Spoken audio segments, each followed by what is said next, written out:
Hello everyone, Mason here. One thing that's always really fascinated me is the genetic diversity between modern groups of human beings. I've always wondered why certain groups look the way they do, and today I'm going to be attempting to categorize the creation or evolution of all the world's modern day races of people. To begin, the oldest race of people on the planet is believed to be the Khoisan people, who are definitely the trunk where all other branches of human beings stem off from. And they've been around for at least 200,000 years. And even though they're the oldest group of human beings, their population currently is only at around 2 million people.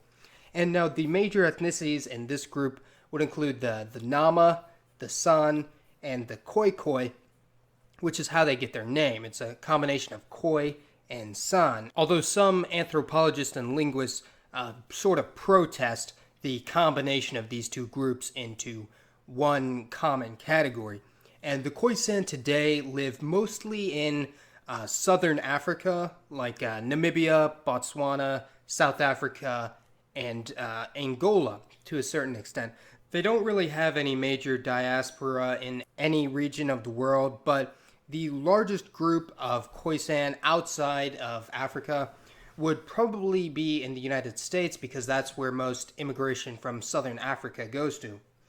Now, the next oldest race would probably be Melanesian people, like Australian Aborigines, Papuan people, the various Negrito tribes from Southeast Asia, and they've been around for around 60,000 years. They certainly have a very interesting look. They may resemble sub-Saharan Africans in appearance, but they're actually the most genetically disparate population from Africans because they've been separated for so long. And they live mostly in Oceania, Australia, Papua New Guinea, Fiji, Vanuatu, and today they number around 15 million people. And some of the major groups would be Australian Aborigines, Papuans, and Fijians. And the next oldest would be East Asians. That would include groups like the Chinese, Japanese, and Koreans. And they've been around for around 35,000 years. And they're believed to have split off from the Melanesian group around that time period. And they evolved their telltale look of the epicanthic eye fold that gives them their smaller eyes. And today they number about 1.6 billion. And their largest diaspora would by far be in Southeast Asia, which has about 30 million people of East Asian descent. And the next largest would be in North America, followed by South America, Europe, Oceania, and Africa actually has a small but rapidly growing Chinese population because of all the industry that the Chinese backers have created in sub-Saharan African countries, especially Angola, South Africa, and Kenya. Now, next up would be the Pygmy peoples of Africa, who are notable for their extremely small stature, which is believed to be almost entirely genetic. They've been around for about 20,000 years, and they only number about 1 million people, maybe even less than that, in countries like the Congo, the CAR, Central African Republic, and Gabon. And the major groups there would be the Mbuti, I hope I'm saying that right, Efe, and Aka. The next group would have to be Native Americans at around 13,000 years old, and today they number about 50 to 60 million of pure-blooded Native American descent, and some of the most notable groups would be the Navajo, Aztec, and Quechua. Now, the percentage of natives in both North and South America they're roughly equal at around 5% each, and the countries with the highest percentage of Native Americans would be Guatemala, Peru, and Bolivia. And the next one would be people from the Horn of Africa. That would include the Kushites and Habesha people. They number around 110 million, and they have a very distinct look from other sub-Saharan Africans, such as Bantus. And their largest groups would be the Amhara, Somali, and Oromo. And they are mostly concentrated in the Horn of Africa, countries such as Ethiopia, Somalia, Eritrea. Although they do have a bit of a bleed over into neighboring Kenya, Uganda, and Sudan to a lesser extent. And their diaspora is primarily the United States and Canada, especially states like Minnesota, North Dakota, Wisconsin. And also, there's a growing Somali population in northern Scandinavian countries like Sweden, Norway, Finland.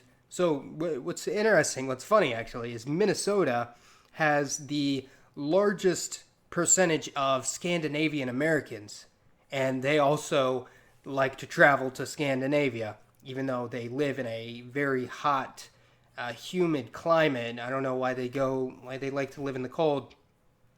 Next up would be Europeans, and even though human beings have been inhabiting Europe for about 40,000 years, modern Europeans didn't evolve their light skin tone and facial features until about 8,000 years ago.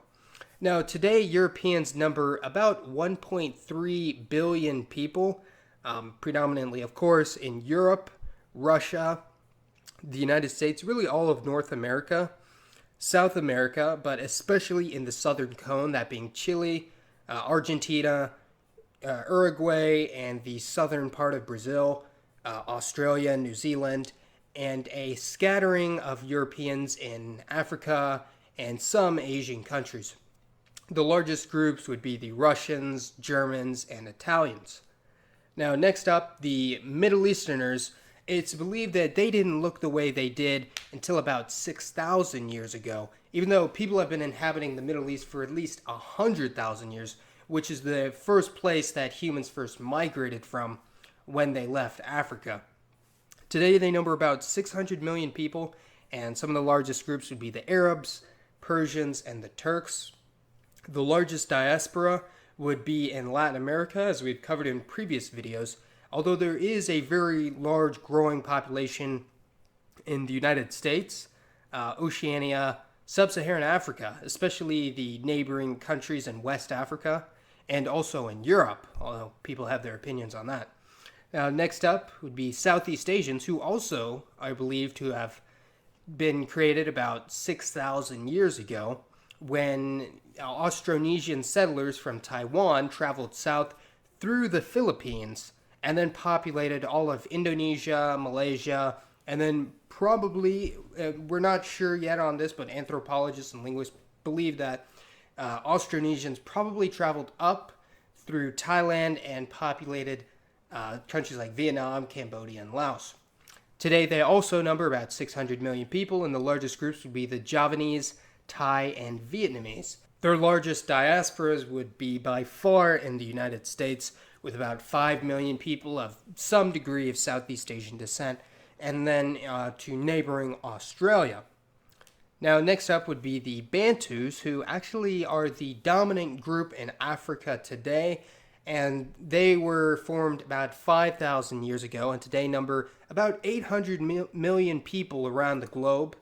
Their largest diaspora would be in the United States and other parts of the Americas, like Brazil, Central America, and the Caribbean. And some of their most notable groups are the Zulu, the Igbo, and the Yoruba. And next up, also around 5,000 years ago, are the Nilotic peoples of South Sudan, Uganda, some parts of Ethiopia. And they're one of my favorite groups of people. They're a very, very interesting people because they're actually some of the tallest groups of people on the planet. The average Nilotic male is actually 6'4", which is almost as tall as the average Dutch male. Today, they number about 50 million people, and their groups are the Fur, the Luo, and the Akali. And former U.S. President Barack Obama, he was actually of half Luo descent, which would make him half Nilotic. And the Nilotic people are known for their very, very dark skin, like almost a dark charcoal black color. You know, as the Bantus and the Cushitic people, they have a not quite black skin tone. It's very dark brown, but not black.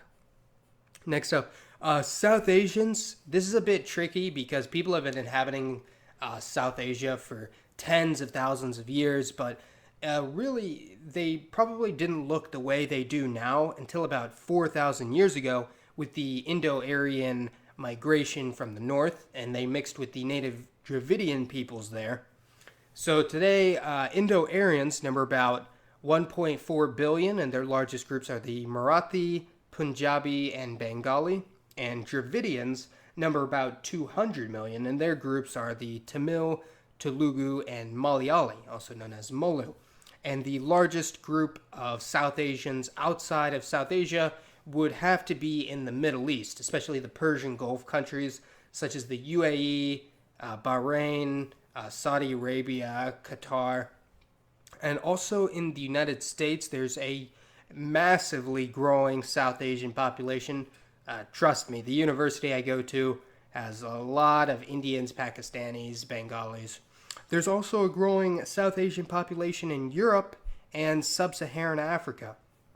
Now, next up would be Pacific Islanders that are excluding Melanesians, such as Polynesians and Micronesians, and they were formed about 3,000 years ago, where Austronesian settlers from Southeast Asia came over by boat, sweeping through Melanesia, mixing a little bit with the native Melanesians, which is why they look partially East Asian, but also with a little bit of Melanesian in there. And today they number about 3 million, and some of their groups are the Hawaiians, Maori, and Samoans.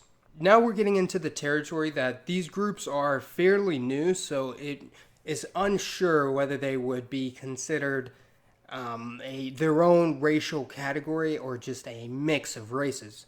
And the Central Asians, the Turkic Central Asians, were formed about 1,000 years ago when northern Turkic-speaking peoples migrated into Central Asia, mixing with the native Indo-Iranian population there.